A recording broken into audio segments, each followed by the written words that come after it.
गोर्खे अभिनन्दन। र म एडभोकेट स्मृति शर्मा आजको विशिष्ट अतिथि बन्न आइपुगे हतार भयो।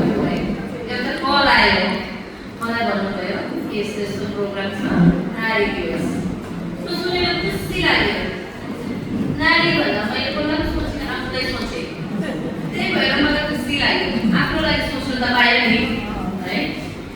अनि यहाँ देखेँ भारतीय मोमो, गोर्खा मोमो, महिला पनि मोमो। तर यो परिश्रमको एउटा अङ्क बन्नु पाउँदा म आफूलाई आभारी, तपाईँहरूसँग आभारी भएँ, है। मेरो आजको टपिक के हो भन्दाखेरि लिगली हाम्रो इन्डियामा हाम्रो देशले हामी नारी जातिलाई के रुल्स बनाएको छ, के राइट्स दिएको छ, यो कुरा भन्नुपर्ने मेरो आजको कर्तव्य।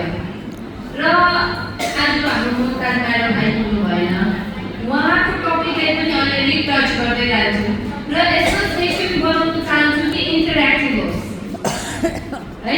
तब अल्छी लाग्छ, अब खाइरहेको भइसक्यो, अब सबैको पेट पनि भयो, 10 मिनटको लागि काइन्डली सुनिदिनुहोस्, है। नारी भन्दा को सोच्छ? हामी आफूलाई सोच्छ नि त, पहिला आफ्नो लागि सोच्नु। र म नारी कहिलेदेखि भएँ? कसै एकजनाले भनिदिनुहुन्छ नारी तपाईँ कहिलेदेखि हुनुभयो भनेर। कहिलेदेखि हुनुभयो तपाईँ नारी? जन्मिँदैदेखि भयो। किनकि मलाई लक्ष्मी नानी भनेन, मेरो घरमा लक्ष्मी माता आयो भने हो कि होइन? लक्ष्मी माता आयो मेरो घरमा भने मलाई लक्ष्मी नानी आयो भनेन। म त माताको जन्मिँदैदेखि भयो नि।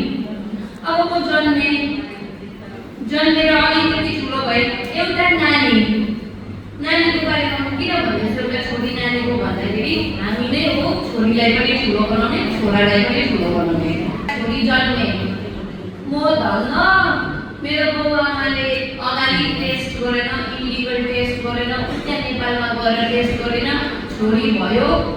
अब मनभित्र त भयो होला, पहिला नानी छोरा जन्मेको भए हुन्थ्यो। हामी भन्छौँ नि छोरा छोरी भेदभाव छैन, तर पनि भेदभाव गर्छ, यस्तो भन्नेले पनि भेदभाव गर्छ। यो सत्य घटना हो।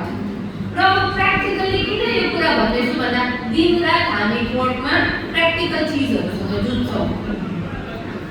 जे अहिले सोसाइटीमा चल्दैछ त्यो हामी एभ्रिडे देख्छौँ।